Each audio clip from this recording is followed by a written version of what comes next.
The Republic by Plato, translated by Benjamin Jowett. Book 1. I went down yesterday to the Piraeus with Glaucon, son of Ariston, that I might offer up my prayers to the goddess, and also because I wanted to see in what manner they would celebrate the festival, which was a new thing. I was delighted with the procession of the inhabitants, but that of the Thracians was equally, if not more, beautiful. When we had finished our prayers and viewed the spectacle, we turned in the direction of the city, and at that instant Polemarchus, the son of Cephalus, chanced to catch sight of us from a distance as we were starting on our way home, and told his servant to run and bid us wait for him. The servant took hold of me by the cloak behind and said, "Polemarchus desires you to wait." I turned round and asked him where his master was. "There he is," said the youth, "coming after you, if you will only wait." "Certainly we will," said Glaucon, and in a few minutes Polemarchus appeared, and with him Adamantus, Glaucon's brother, Niceratus, the son of Nicias, and several others who had been at the procession. Polemarchus said to me, "I perceive, Socrates, that you and your companion are already on your way to the city." "You are not far wrong," I said. "But do you see," he rejoined, "how many we are?"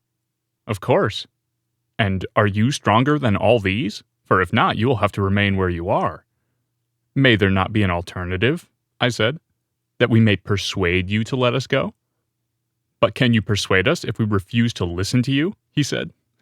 "Certainly not," replied Glaucon. "Then we are not going to listen. Of that you may be assured."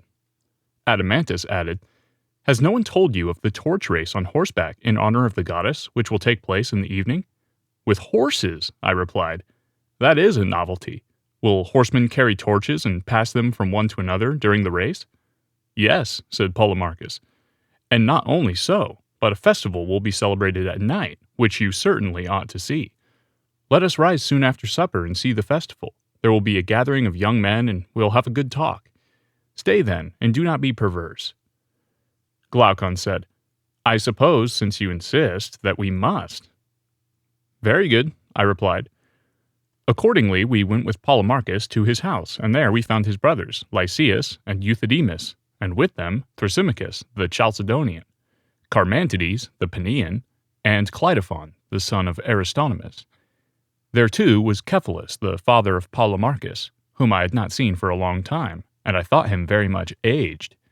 He was seated on a cushioned chair and had a garland on his head, for he had been sacrificing in the court, and there were some other chairs in the room arranged in a semicircle, upon which we sat down by him. He saluted me eagerly, and then he said, "You don't come and see me, Socrates, as often as you ought. If I were still able to go see you, I would not ask you to come to me. But at my age I can hardly get to the city, and therefore you should come oftener to the Piraeus. For let me tell you that the more the pleasures of the body fade away, the greater to me is the pleasure and charm of conversation. Do not then deny my request, but make our house your resort, and keep company with these young men. We are old friends, and you'll be quite at home with us." I replied, "There is nothing which for my part I like better, Cephalus, than conversing with aged men, for I regard them as travelers who have gone on a journey which I too may have to go, and of whom I ought to inquire whether the way is smooth and easy, or rugged and difficult. And this is a question which I should like to ask of you, who have arrived at this time which the poets call the quote-unquote threshold of old age. Is life harder towards the end, or what report do you give of it?" "I will tell you, Socrates," he said, "what my own feeling is. Men of my age flock together. We are birds of a feather, as the old proverb says. And at our meetings, the tale of my acquaintance commonly is, I cannot eat, I cannot drink, the pleasures of youth and love are fled away. There was a good time once, but now that is gone, and life is no longer life. Some complain of the slights which are put upon them by relations, and they will tell you sadly of how many evils their old age is the cause. But to me, Socrates, these complainers seem to blame that which is not really in fault. For if old age were the cause, I too being old, and every other old man, would have felt it as they do. But this is not my own experience, nor that of others whom I have known. How well I remember that aged poet Sophocles, when, in answer to the question, "How does love suit with age, Sophocles? Are you still the man you were?" Peace, he replied, most gladly have I escaped that thing of which you speak. I feel as if I had escaped from a mad and furious master. His words have often occurred to my mind since, and they seem as good to me now as at the time when he uttered them, for certainly old age has a great sense of calm and freedom. When the passions relax their hold, then, as Sophocles says, we are freed from the grasp not of one mad master only, but of many. The truth is, Socrates, that these regrets, and also the complaints about relations, are to be attributed to the same cause, which is not old age, but men's characters and tempers. He who is of a calm and happy nature will hardly feel the pressure of age, but to him who is of an opposite disposition, youth and age are equally a burden. I listened in admiration, and wanting to draw him out that he might go on. Yes, Cephalus, I said, but I rather suspect that people in general are not convinced by you when you speak thus. They think that old age sits lightly upon you, not because your happy disposition, but because you are rich, and wealth is well known to be a great comforter. You are right, he replied. They are not convinced, and there is something in what they say, not, however, so much as they imagine. I might answer them as Themistocles answered the Seriphian, who was abusing him and saying that he was famous, not for his own merits, but because he was an Athenian. Quote, if you had been a native of my country, or I of yours, neither of us would have been famous. And to those who are not rich, and are impatient of old age, the same reply may be made.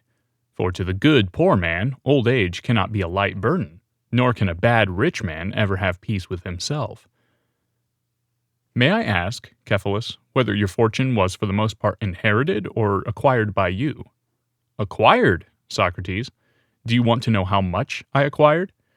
In the art of making money I have been midway between my father and grandfather, for my grandfather, whose name I bear, doubled and trebled the value of his patrimony, that which he inherited being much what I possess now. But my father, Lysanias, reduced the property below what it is at present, and I shall be satisfied if I leave to these my sons not less but a little more than I received. That was why I asked you the question, I replied, because I see that you are indifferent about money, which is a characteristic rather of those who have inherited their fortunes than of those who have acquired them. The makers of fortunes have a second love of money as a creation of their own, resembling the affection of authors for their own poems, or of parents for their children, besides that natural love of it for the sake of use and profit, which is common to them and all men. And hence they are very bad company, for they can talk about nothing but the praises of wealth. That is true, he said. Yes, that is very true. But may I ask another question? What do you consider to be the greatest blessing which you have reaped from your wealth? One, he said, of which I could not expect easily to convince others. For let me tell you, Socrates, that when a man thinks himself to be near death, fears and cares enter his mind which he had never had before. The tales of a world below and the punishment which is exacted there of deeds done here were once a laughing matter to him, but now he is tormented with the thought that they might be true, either from the weakness of age or because he is now drawing nearer to that other place. He has a clearer view of these things. Suspicions and alarms crowd thickly upon him, and he begins to reflect and consider what wrongs he has done to others, and when he finds that the sum of his transgressions is great, he will many a time, like a child, start up in his sleep for fear, and he is filled with dark forebodings. But to him who is conscious of no sin, sweet hope, as Pindar charmingly says, is the kind nurse of his age. Hope, he says, cherishes the soul of him who lives in justice and holiness, and is the nurse of his age, and the companion of his journey. Hope, which is mightiest to sway the restless soul of man. How admirable are his words! And the great blessing of riches, I do not say to every man, but to a good man, is that he has no occasion to deceive or defraud others, either intentionally or unintentionally. And when he departs to the world below, he is not in apprehension about offerings due to the gods or debts which he owes to men. Now, to this peace of mind, the possession of wealth greatly contributes, and therefore I say that, setting one thing against another, of the many advantages which wealth has to give, To a man of sense, this is, in my opinion, the greatest." "Well said, Cephalus," I replied. "But as concerning justice, what is it? To speak the truth and to pay your debts? No more than this? And even to this are there not exceptions? Suppose that a friend, when in his right mind, has deposited arms with me, and he asks for them when he is not in his right mind. Ought I to give them back to him? No one would say that I ought, or that I should be right in doing so, any more than they would say that I ought always to speak the truth to one who is in his condition." "You are quite right," he replied. "But then," I said, "speaking the truth and paying your debts is not a correct definition of justice." "Quite correct, Socrates, if Simonides is to be believed," said Polemarchus, interposing. "I fear," said Cephalus, "that I must go now, for I have to look after the sacrifices," and I hand over the argument to Polemarchus and the company. "Is not Polemarchus your heir?" I said. "To be sure," he answered, and went away laughing to the sacrifices. "Tell me then, O thou heir of the argument, what did Simonides say, and according to you, truly say, about justice?" "He says that the repayment of a debt is just, and in saying so he appears to me to be right."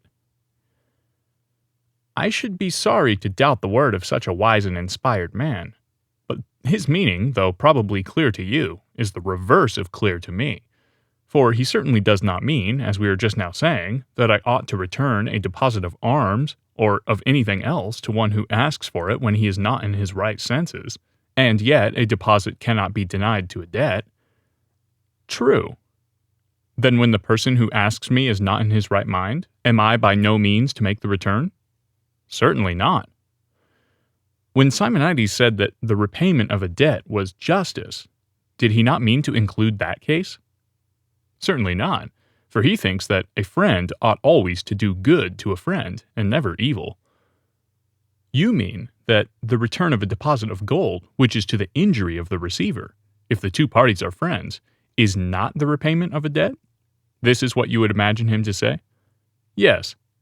"And are enemies also to receive what we owe to them?" "To be sure," he said, "they are to receive what we owe them. And an enemy, as I take it, owes to an enemy that which is due or proper to him, that is to say, evil." Simonides, then, after the manner of the poets, would seem to have spoken darkly of the nature of justice, for he really meant to say that justice is the giving to each man what is proper to him, and this he termed a debt. "That must have been his meaning," he said. "By heaven!" I replied. "And what if we asked him what due or proper thing is given by medicine, and to whom? What answer do you think he would make to us?" "He would surely reply that medicine gives drugs and meat and drink to human bodies." "And what due or proper thing is given by cookery, and to what?" "Seasoning to food." "And what is that which justice gives, and to whom?" "If, Socrates, we are to be guided at all by the analogy of the preceding instances, then justice is the art which gives good to friends, and evil to enemies." "That is his meaning, then?" "I think so." "And who is best able to do good to his friends, and evil to his enemies in times of sickness?" "The physician." "Or when they are on a voyage, amid the perils of the sea?" "The pilot." "And in what sort of actions, or with a view to what result, is the just man most able to do harm to his enemy and good to his friend?" "In going to war against the one, and making alliances with the other." "But when a man is well, my dear Polemarchus, there is no need of a physician?" "No." "And he who is not on a voyage has no need of a pilot?" "No." "Then in time of peace justice will be of no use?" "I am very far from thinking so." "You think that justice may be of use in peace as well as in war?" "Yes." "Like husbandry for the acquisition of corn?" "Yes." "Or like shoemaking for the acquisition of shoes? This is what you mean?" "Yes." "And what similar use or power of acquisition has justice in time of peace?" "In contracts, Socrates, justice is of use." "And by contracts you mean partnerships?" "Exactly." "But is the just man or the skillful player a more useful and better partner at a game of draughts?" "The skillful player." And in the laying of bricks and stones, is the just man a more useful or better partner than the builder? Quite the reverse. Then in what sort of partnership is the just man a better partner than the harp player? As in playing the harp player is certainly a better partner than the just man. In a money partnership. Yes, Polemarchus, but surely not in the use of money. For you do not want a just man to be your counselor in the purchase or sale of a horse. A man who is knowing about horses would be better for that, would he not? Certainly.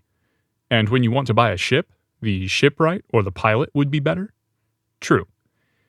Then what is that joint use of silver or gold in which the just man is to be preferred? When you want a deposit to be kept safely. You mean when money is not wanted but allowed to lie? Precisely. That is to say, justice is useful when money is useless? That is the inference. And when you want to keep a pruning hook safe, then justice is useful to the individuals and to the state, but when you want to use it, then the art of the vine dresser? Clearly.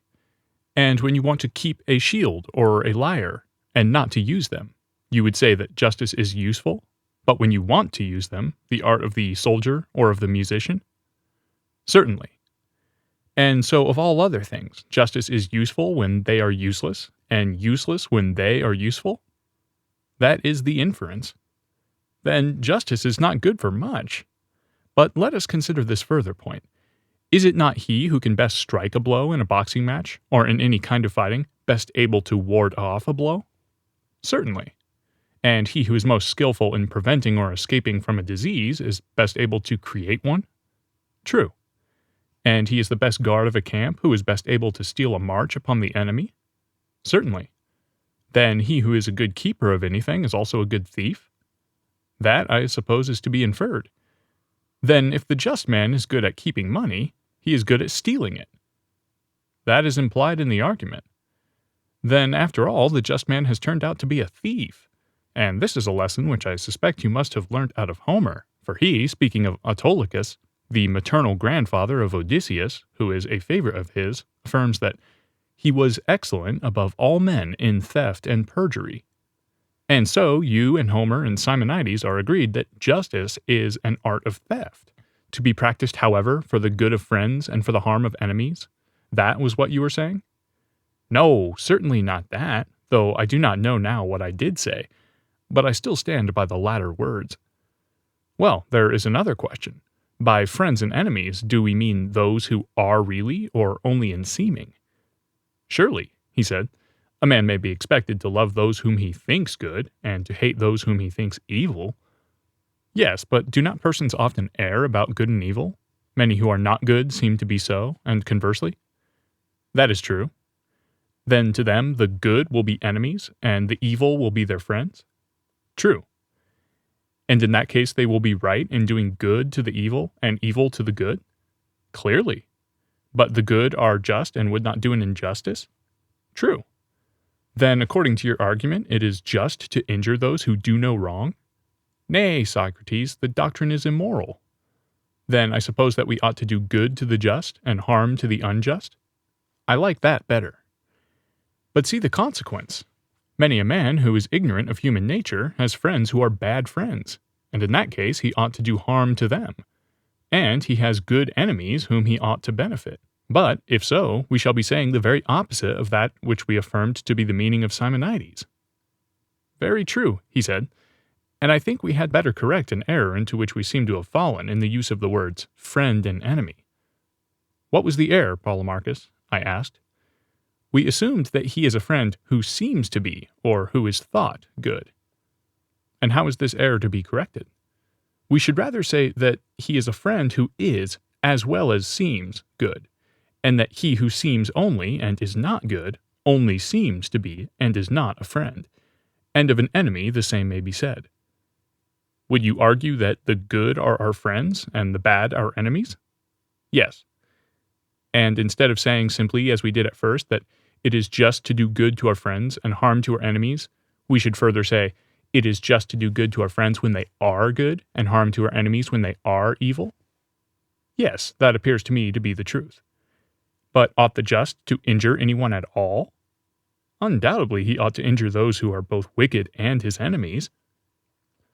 When horses are injured, are they improved or deteriorated? The latter. Deteriorated, that is to say, in the good qualities of horses, not of dogs? Yes, of horses. And dogs are deteriorated in the good qualities of dogs, and not of horses? Of course. And will not men who are injured be deteriorated in that which is the proper virtue of man? Certainly. And that human virtue is justice? To be sure. Then men who are injured are of necessity made unjust? That is the result. But can the musician, by his art, make men unmusical? Certainly not. Or the horseman, by his art, make them bad horsemen? Impossible. And can the just, by justice, make them unjust? Or speaking generally, can the good, by virtue, make them bad? Assuredly not. Any more than heat can produce cold? It cannot. Or drought moisture? Clearly not. Nor can the good harm anyone? Impossible. And the just is the good? Certainly. Then to injure a friend, or anyone else, is not the act of a just man, but of the opposite, who is the unjust? I think that what you say is quite true, Socrates. Then if a man says that justice consists in the repayment of debts, and that good is the debt which a man owes to his friends, and evil the debt which he owes to his enemies, to say this is not wise, for it is not true if, as has been clearly shown, the injuring of another can be in no case just. I agree with you, said Polemarchus. Then you and I are prepared to take up arms against anyone who attributes such a saying to Simonides, or Bias, or Pittacus, or any other wise man or seer? I am quite ready to do battle at your side, he said. Shall I tell you whose I believe the saying to be? Whose? I believe that Periander, or Perdiccas, or Xerxes, or Ismenias, the Theban, or some other rich and mighty man, who had a great opinion of his own power, was the first to say that justice is doing good to your friends and harm to your enemies. Most true, he said. Yes, I said. But if this definition of justice also breaks down, what other can be offered? Several times in the course of the discussion, Thrasymachus had made an attempt to get the argument into his own hands, and had been put down by the rest of the company, who wanted to hear the end. But when Polemarchus and I had done speaking, and there was a pause, he could no longer hold his peace, and, gathering himself up, he came at us like a wild beast, seeking to devour us. We were quite panic-stricken at the sight of him. He roared out to the whole company, "What folly, Socrates, has taken possession of you all? And why, silly billies, do you knock under to one another? I say that if you really want to know what justice is, you should not only ask, but answer, and you should not seek honor to yourself from the refutation of an opponent, but to have your own answer, for there is many a one who can ask and cannot answer. And now I will not have you say that justice is duty or advantage or profit or gain or interest, for this sort of nonsense will not do for me. I must have clearness and accuracy." I was panic-stricken at his words, and could not look at him without trembling. Indeed, I believe that if I had not fixed my eye upon him, I should have been struck dumb. But when I saw his fury rising, I looked at him first, and was therefore able to reply to him. "Thrasymachus," I said, with a quiver, "don't be hard upon us. Polemarchus and I may have been guilty of a little mistake in the argument, but I can assure you that the error was not intentional. If we were seeking for a piece of gold, you would not imagine that we were knocking under to one another, and so losing our chance of finding it. And why, when we are seeking for justice, a thing more precious than many pieces of gold, do you say that we are weakly yielding to one another and not doing our utmost to get at the truth? Nay, my good friend, we are most willing and anxious to do so, but the fact is we cannot. And if so, you people, who know all things, should pity us and not be angry with us." "How characteristic of you, Socrates," he replied with a bitter laugh. "That's your ironical style. Did I not foresee, have I not already told you, that whatever he was asked he would refuse to answer, and try irony or any other shuffle in order that he might avoid answering?" "You are a philosopher, Thrasymachus," I replied, and well know that if you ask a person what numbers make up 12, taking care to prohibit him whom you ask from answering twice 6, or 3 times 4, or 6 times 2, or 4 times 3, for this sort of nonsense will not do for me, then obviously, if that is your way of putting the question, no one can answer you. But suppose he were to retort, Thrasymachus, what do you mean? If one of these numbers, which you interdict to be the true answer to the question, am I falsely to say some other number which is not the right one? Is this your meaning? How would you answer him? Just as if the two cases were at all alike, he said. Why should they not be? I replied. And even if they are not, but only appear to be so to the person who is asked, ought he not to say what he thinks, whether you and I forbid him or not? I presume, then, that you are going to make one of the interdicted answers? I dare say that I may, notwithstanding the danger, if upon reflection I approve of any of them. But what if I gave you the answer about justice, other and better, he said, than any of these? What do you deserve to have done to you? Done to me? As becomes the ignorant, I must learn from the wise. That is what I deserve to have done to me. What? And no payment? A pleasant notion. I'll pay when I have the money, I replied. But you have, Socrates, said Glaucon. And you, Thrasymachus, need be under no anxiety about money, for we will all make a contribution for Socrates. Yes, he replied, and then Socrates will do as he always does, refuse to answer himself, but take and pull to pieces the answer of someone else. Why, my good friend, I said, how can anyone answer who knows, and says that he knows, just nothing, and who, even if he has some faint notions of his own, is told by a man of authority not to utter them? The natural thing is that the speaker should be someone like yourself, who professes to know and can tell what he knows. Will you then kindly answer for the edification of the company and of myself? Glaucon and the rest of the company joined in my request, and Thrasymachus, as anyone might see, was in reality eager to speak, for he thought that he had an excellent answer, and would distinguish himself. But at first he affected to insist on my answering. At length he consented to begin. Behold, he said, the wisdom of Socrates. He refuses to teach himself, and goes about learning of others, to whom he never even says thank you. That I learn of others, I replied, is quite true, but that I am ungrateful, I wholly deny. Money I have none, and therefore I pay in praise, which is all I have. And how ready I am to praise anyone who appears to me to speak well. You will very soon find out when you answer, for I expect that you will answer well. Listen, then, he said. I proclaim that justice is nothing else than the interest of the stronger. And now why do you not praise me? But of course you won't. Let me first understand you, I replied. Justice, as you say, is the interest of the stronger. What, Thrasymachus, is the meaning of this? You cannot mean to say that because Polydamas, the pancratiast, is stronger than we are, and finds the eating of beef conducive to his bodily strength, that to eat beef is therefore equally for our good, who are the weaker than he is, and right and just for us? That's abominable of you, Socrates. You take the words in the sense which is most damaging to the argument. Not at all, my good sir, I said. I am trying to understand them, and I wish that you would be a little clearer. Well, he said, have you never heard that forms of government differ? There are tyrannies, and there are democracies, and there are aristocracies. Yes, I know. And the government is the ruling power in each state? Certainly. And the different forms of government make laws, democratical, aristocratical, tyrannical, with a view to their several interests. And these laws, which are made by them for their own interests, are the justice which they deliver to their subjects, and him who transgresses them they punish as a breaker of the law, and unjust. And that is what I mean when I say that in all states there is the same principle of justice, which is the interest of the government. And as the government must be supposed to have power, the only reasonable conclusion is that everywhere there is one principle of justice, which is the interest of the stronger.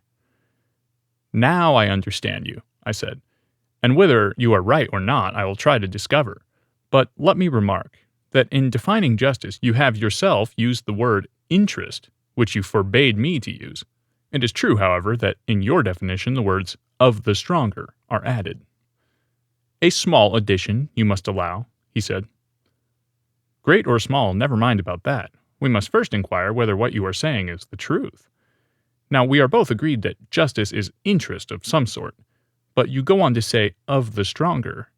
About this addition, I'm not so sure, and must therefore consider further. Proceed. I will. And first tell me, do you admit that it is just for subjects to obey their rulers? I do. But are the rulers of states absolutely infallible, or are they sometimes liable to err? To be sure, he replied, they are liable to err. Then, in making their laws, they may sometimes make them rightly and sometimes not? True. When they make them rightly, they make them agreeably to their interests, and when they are mistaken, contrary to their interest? You admit that? Yes. And the laws which they make must be obeyed by their subjects, and this is what you call justice? Doubtless. Then justice, according to your argument, is not only obedience to the interest of the stronger, but the reverse? What is that you are saying? He asked. I am only repeating what you are saying, I believe, but let us consider. Have we not admitted that the rulers may be mistaken about their own interest in what they command, and also that to obey them is justice? Has not that been admitted? Yes. Then you must also have acknowledged justice not to be for the interest of the stronger, when the rulers unintentionally command things to be done which are to their own injury. For if, as you say, justice is the obedience which the subject renders to their commands, in that case, O wisest of men, is there any escape from the conclusion that the weaker are commanded to do not what is for the interest, but what is for the injury of the stronger? Nothing can be clearer, Socrates, said Polemarchus. Yes, said Cleitophon, interposing, if you are allowed to be his witness. But there is no need of any witness, said Polemarchus, for Thrasymachus himself acknowledges that rulers may sometimes command what is not for their own interest, and that for subjects to obey them is justice. Yes, Polemarchus, Thrasymachus said that for subjects to do what was commanded by their rulers is just. Yes, Cleitophon, but he also said that justice is the interest of the stronger, and, while admitting both these propositions, he further acknowledged that the stronger may command the weaker, who are his subjects, to do what is not for his own interest, whence it follows that justice is the injury quite as much as the interest of the stronger. But, said Cleitophon, he meant by the interest of the stronger what the stronger thought to be his interest. This was what the weaker had to do, and this was affirmed by him to be justice. Those were not his words, rejoined Polemarchus. Never mind, I replied. If he now says that they are, let us accept his statement. Tell me, Thrasymachus, I said, did you mean by justice what the stronger thought to be his interest, whether really so or not? Certainly not, he said. Do you suppose that I call him who is mistaken the stronger at the time when he is mistaken? Yes, I said. My impression was that you did so, when you admitted that the ruler was not infallible, but might be sometimes mistaken. You argue like an informer, Socrates. Do you mean, for example, that he who is mistaken about the sick is a physician in that he is mistaken? Or that he who errs in arithmetic or grammar is an arithmetician or grammarian at the time when he is making the mistake, in respect of the mistake? True, we say that the physician or arithmetician or grammarian has made a mistake, but this is only a way of speaking, for the fact is that neither the grammarian nor any other person of skill ever makes a mistake insofar as he is what his name implies. They none of them err unless their skill fails them, and then they cease to be skilled artists. No artist or sage or ruler errs at the time when he is what his name implies, though he is commonly said to err, and I adopt the common mode of speaking. But to be perfectly accurate, since you are such a lover of accuracy, we should say that the ruler, insofar as he is a ruler, is unerring, and in being unerring, always commands that which is of his own interest, and the subject is required to execute his commands, And therefore, as I said at first and now repeat, justice is the interest of the stronger. Indeed, Thrasymachus. And do I really appear to you to argue like an informer? Certainly, he replied. And do you suppose that I ask these questions with any design of injuring you in the argument?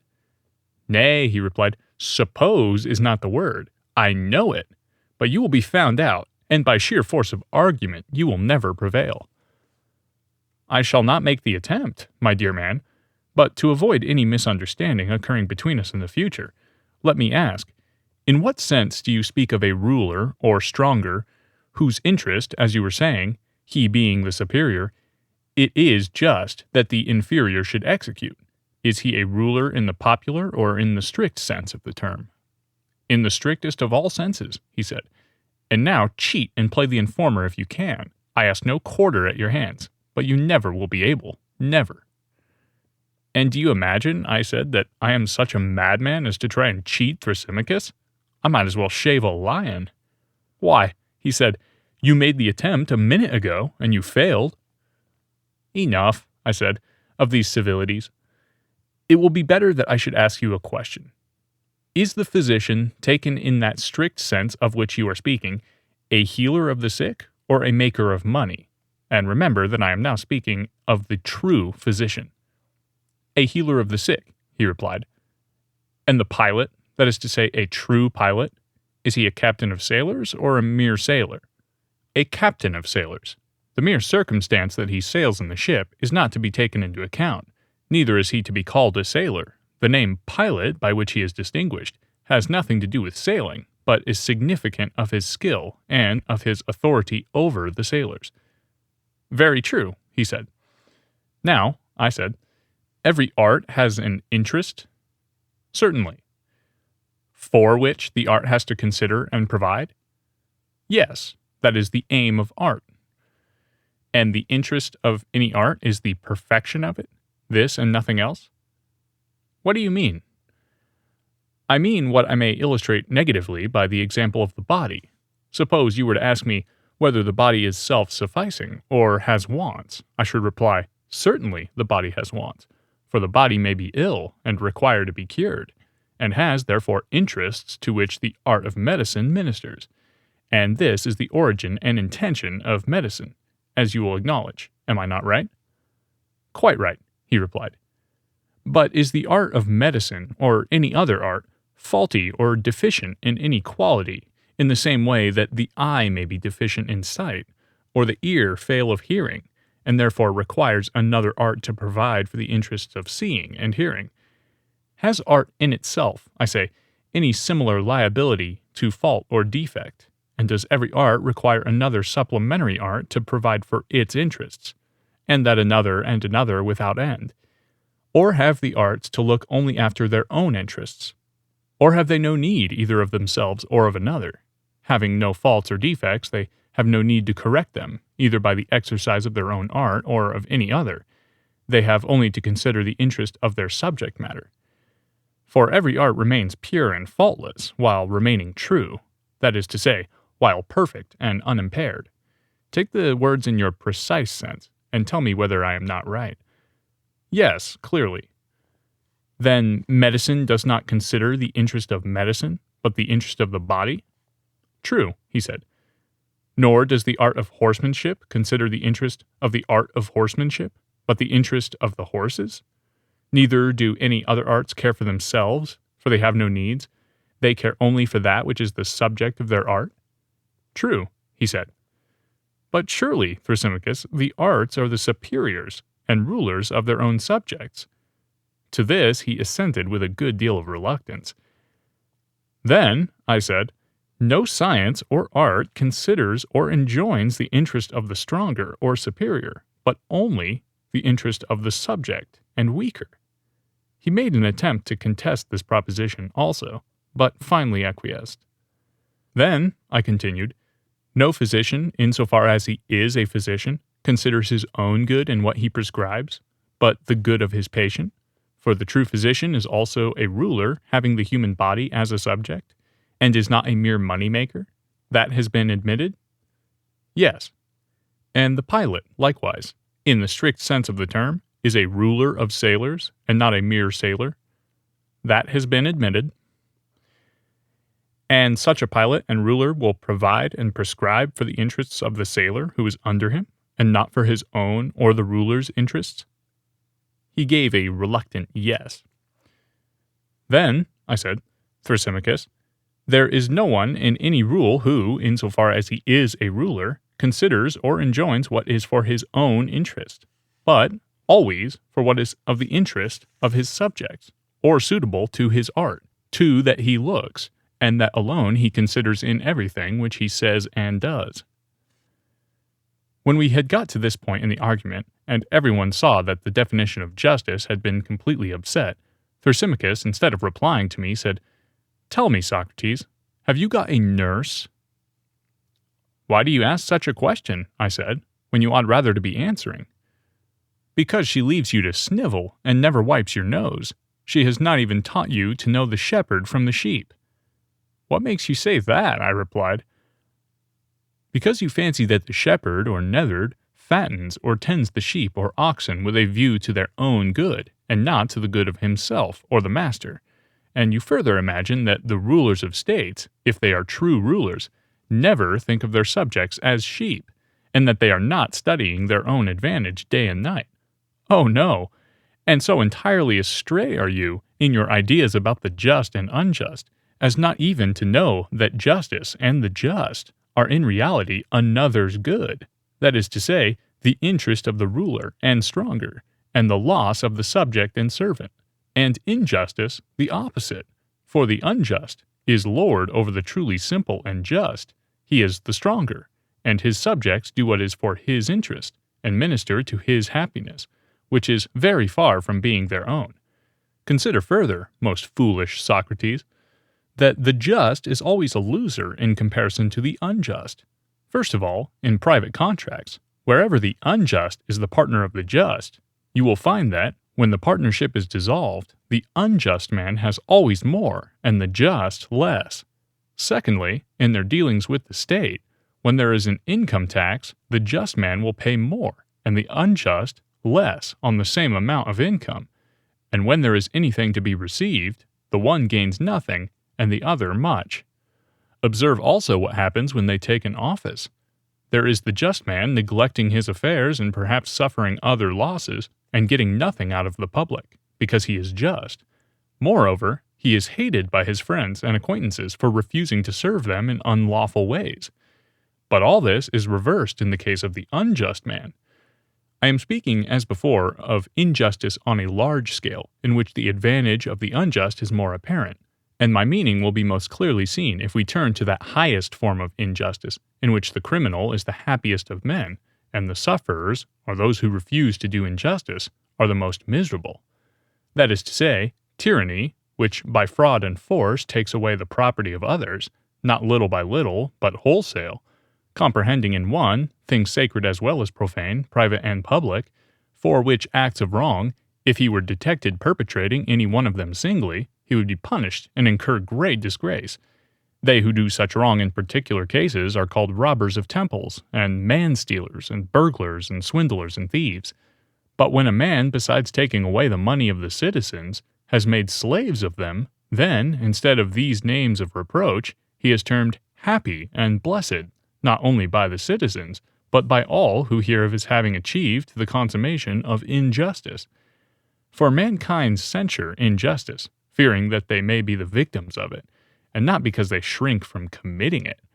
And thus, as I have shown, Socrates, injustice, when on a sufficient scale, has more strength and freedom and mastery than justice.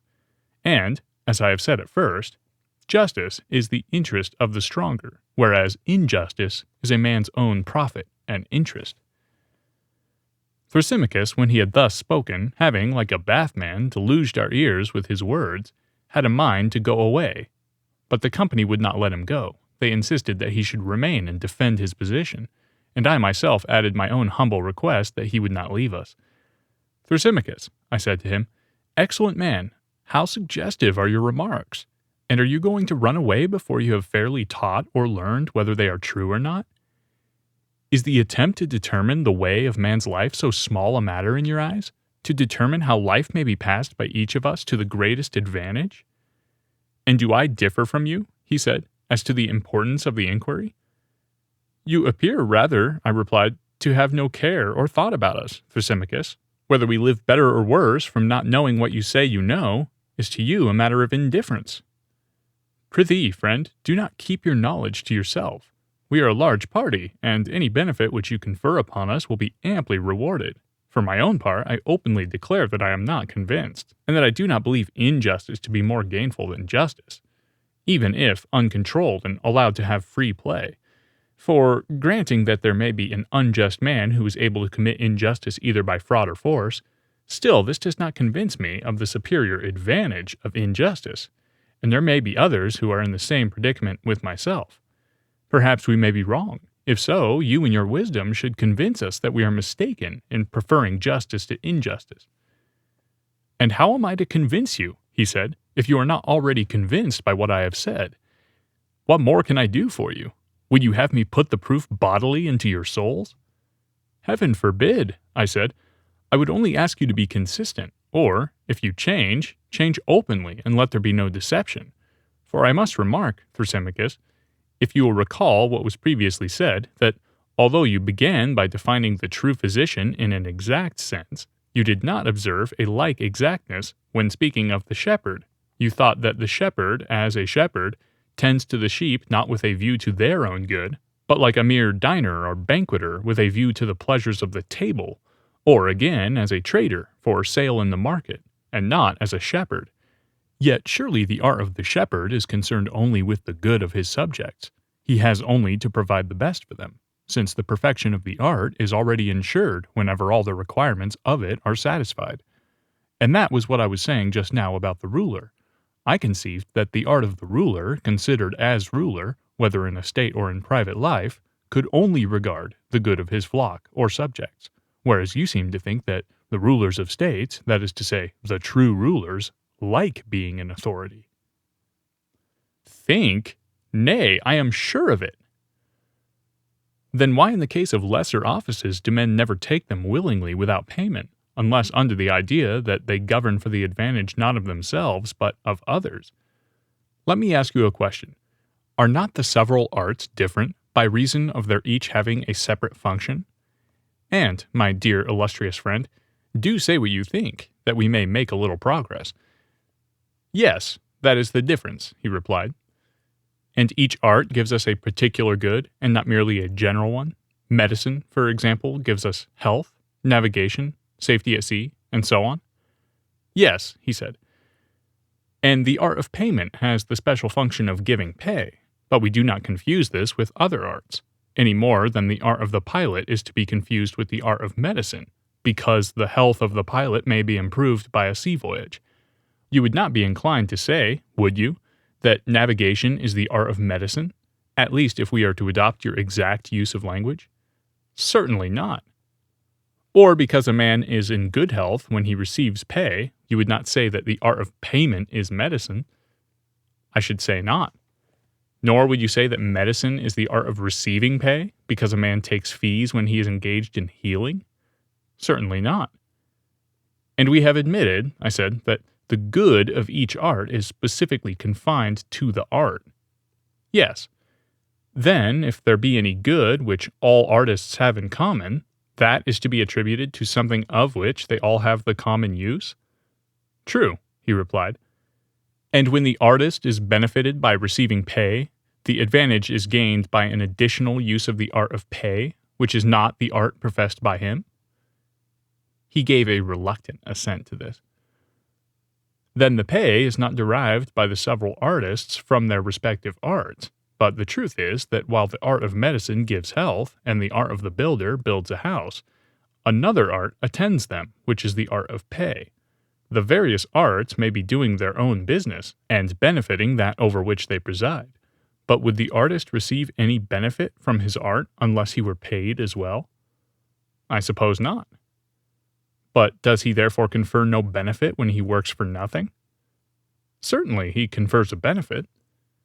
Then, now, Thrasymachus, there is no longer any doubt that neither arts nor governments provide for their own interests, but, as we were before saying, they rule and provide for the interests of their subjects, who are the weaker and not the stronger.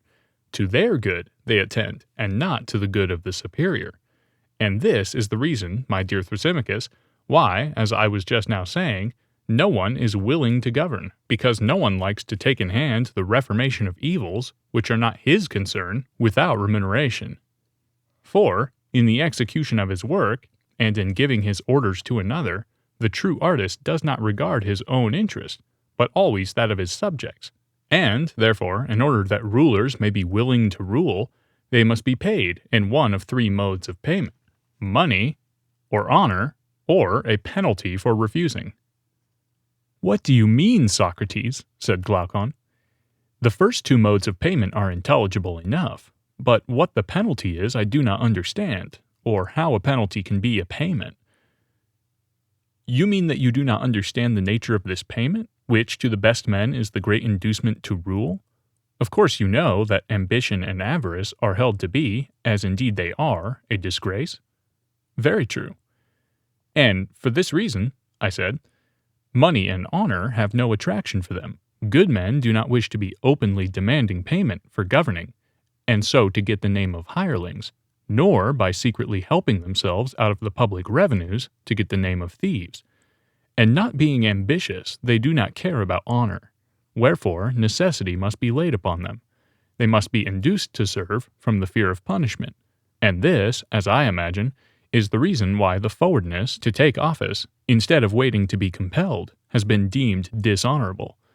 Now, the worst part of the punishment is that he who refuses to rule is liable to be ruled by one who is worse than himself. And the fear of this, as I conceive, induces the good to take office, not because they would, but because they cannot help, not under the idea that they are going to have any benefit or enjoyment in themselves, but as a necessity, and because they are not able to commit the task of ruling to anyone who is better than themselves, or indeed as good. For there is reason to think that if a city were composed entirely of good men, then to avoid office would be as much an object of contention as to obtain office is at present. Then we should have plain proof that the true ruler is not meant by nature to regard his own interest, but that of his subjects, and everyone who knew this would choose rather to receive a benefit from another than to have the trouble of conferring one. So far am I from agreeing with Thrasymachus that justice is the interest of the stronger. This latter question need not be further discussed at present, but when Thrasymachus says that the life of the unjust is more advantageous than that of the just, his new statement appears to me to be of a far more serious character. Which of us has spoken truly, and which sort of life, Glaucon, do you prefer? For my part, I deem the life of the just to be more advantageous, he answered. Did you hear of all the advantages of the unjust which Thrasymachus was rehearsing? Yes, I heard him, he replied, but he has not convinced me. Then shall we try to find some way of convincing him, if we can, that what he is saying is not true? Most certainly, he replied. If, I said, he makes a set speech and we make another recounting all the advantages of being just, and he answers and we rejoin, there must be a numbering and measuring of the goods, which are claimed on either side, and in the end we shall want judges to decide. But if we proceed in our inquiry as we lately did, by making admissions to one another, we shall unite the offices of judge and advocate in our own persons. Very good, he said. And which method do I understand you to prefer? I said. That which you propose. Well then, Thrasymachus, I said, suppose you begin at the beginning and answer me. You say that perfect injustice is more gainful than perfect justice? Yes, that is what I say, and I have given you my reasons. And what is your view about them? Would you call one of them virtue and the other vice? Certainly. I suppose you would call justice virtue and injustice vice? What a charming notion! So likely, too, seeing that I affirm injustice to be profitable and justice not. What else would you say? The opposite, he replied. And would you call justice vice? No, I would rather say sublime simplicity. Then would you call injustice malignity? No, I would rather say discretion. And do the unjust appear to you to be wise and good? Yes, he said. At any rate, those of them who are able to be perfectly unjust, and those who have the power of subduing states and nations. But perhaps you imagine me to be talking of cut purses. Even this profession, if undetected, has advantages, though they are not to be compared with those of which I was just now speaking. I do not think that I misapprehend your meaning, Thrasymachus, I replied, but still I cannot hear without amazement that you class injustice with wisdom and virtue, and justice with the opposite. Certainly, I do so class them. Now, I said, you are on more substantial and almost unanswerable ground. For if the injustice which you were maintaining to be profitable had been admitted by you as by others to be vice and deformity, an answer might have been given to you on received principles. But now I perceive that you will call injustice honorable and strong, and to the unjust you will attribute all the qualities which were attributed by us before to the just.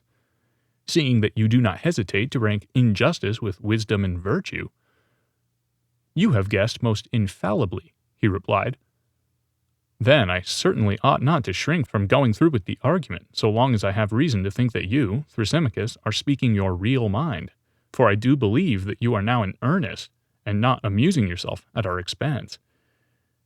I may be in earnest, or not, but what is that to you? To refute the argument is your business. Very true, I said. That is what I have to do, but will you be so good as to answer yet one more question? Does the just man try to gain any advantage over the just? Far otherwise. If he did, he would not be the simple, amusing creature which he is. And would he try to go beyond just action? He would not. And how would he regard the attempt to gain an advantage over the unjust? Would that be considered by him as just or unjust? He would think it just, and would try to gain the advantage, but he would not be able. Whether he would or would not be able, I said, is not to the point. My question is only whether the just man, while refusing to have more than another just man, would wish and claim to have more than the unjust. Yes, he would. And what of the unjust? Does he claim to have more than the just man, and to do more than the just? Of course, he said, for he claims to have more than all men. And the unjust man will strive and struggle to obtain more than the unjust man or action, in order that he may have more than all? True. We may put the matter thus, I said. The just does not desire more than his like, but more than his unlike, whereas the unjust desires more than both his like and his unlike? Nothing, he said, can be better than that statement. And the unjust is good and wise, and the just is neither? Good again, he said. And is not the unjust like the wise and good, and the just unlike them? Of course, he said, he who is of a certain nature is like those who are of a certain nature, and he who is not, not. Each of them, I said, is such as his like is? Certainly, he replied. Very good, Thrasymachus, I said. And now to take the case of the arts. You would admit that one man is a musician and another not a musician? Yes. And which is the wise and which is the foolish? Well, clearly the musician is wise, and he who is not a musician is foolish. And he is good in as far as he is wise, and bad in as far as he is foolish? Yes. And you would say the same sort of thing of the physician? Yes.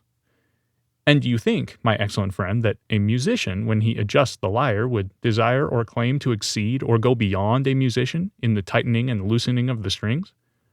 I do not think that he would. But he would claim to exceed the non-musician. Of course.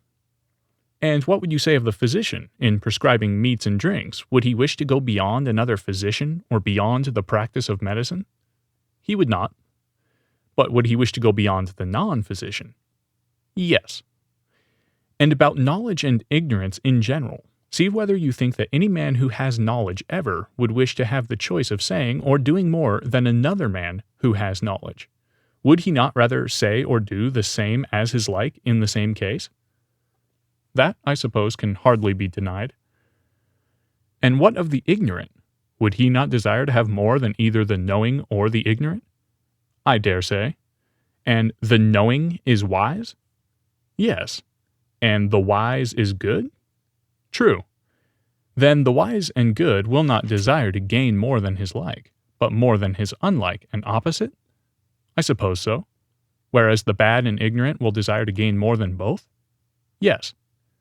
But did we not say, Thrasymachus, that the unjust goes beyond both his like and unlike? Were not these your words? They were. And you also said that the just will not go beyond his like, but his unlike. Yes. Then the just is like the wise and good, and the unjust like the evil and ignorant. That is the inference. And each of them is such as his like is? That was admitted. Then the just has turned out to be wise and good, and the unjust evil and ignorant. Thrasymachus made all these admissions not fluently, as I repeat them, but with extreme reluctance. It was a hot summer's day, and the perspiration poured from him in torrents. And then I saw what I had never seen before, Thrasymachus blushing. As we were now agreed that justice was virtue and wisdom, and injustice vice and ignorance. I proceeded to another point. Well, I said, Thrasymachus, that matter is now settled, but were we not also saying that injustice had strength? Do you remember? Yes, I remember, he said, but do not suppose that I approve of what you are saying, or have no answer. If, however, I were to answer, you would be quite certain to accuse me of haranguing. Therefore, either permit me to have my say out, or, if you would rather ask, do so, and I will answer, very good, as they say to storytelling old women, and will nod, yes and no. Certainly not, I said, if contrary to your real opinion. Yes, he said, I will, to please you, since you will not let me speak. What else would you have? Nothing in the world, I said, and if you are so disposed, I will ask and you shall answer. Proceed.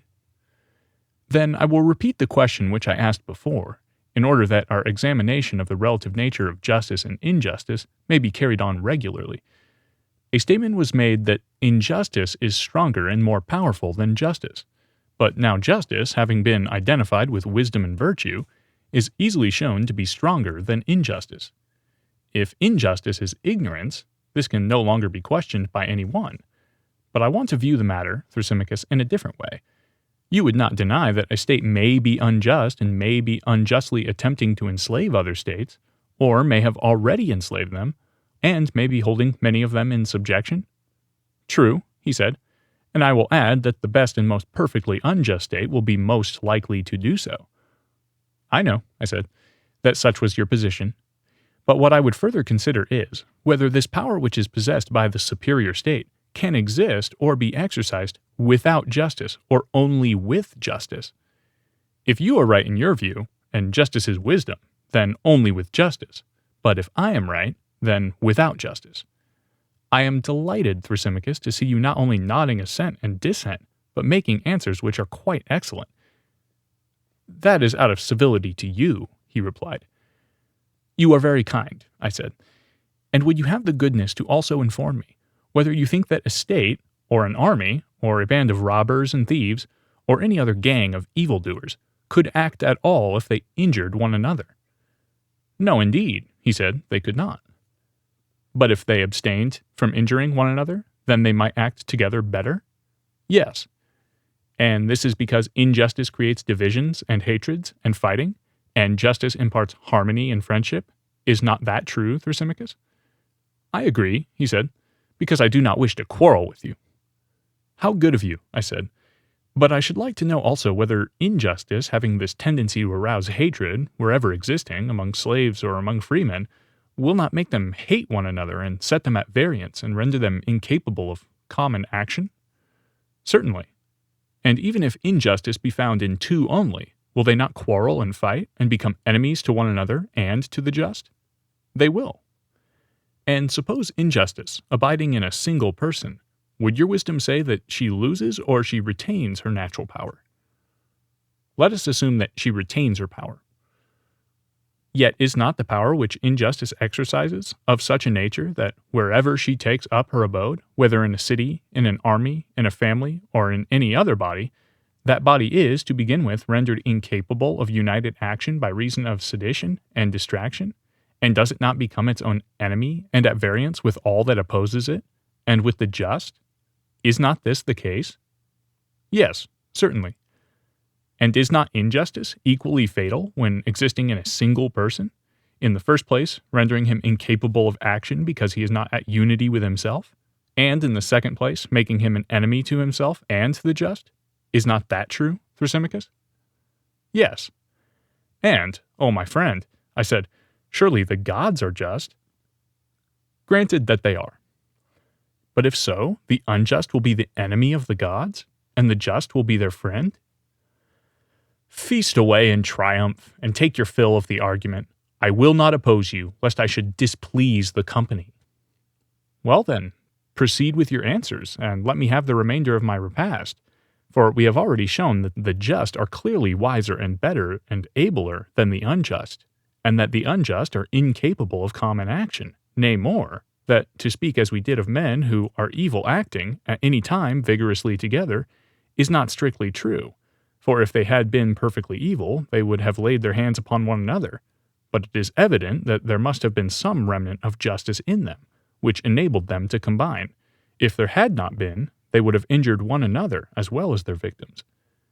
They were but half villains in their enterprises, for had they been wholly villains and utterly unjust, they would have been utterly incapable of action. That, as I believe, is the truth of the matter, and not what you said at first. But whether the just have a better and happier life than the unjust is a further question, which we also propose to consider. I think that they have, and for the reasons which I have given.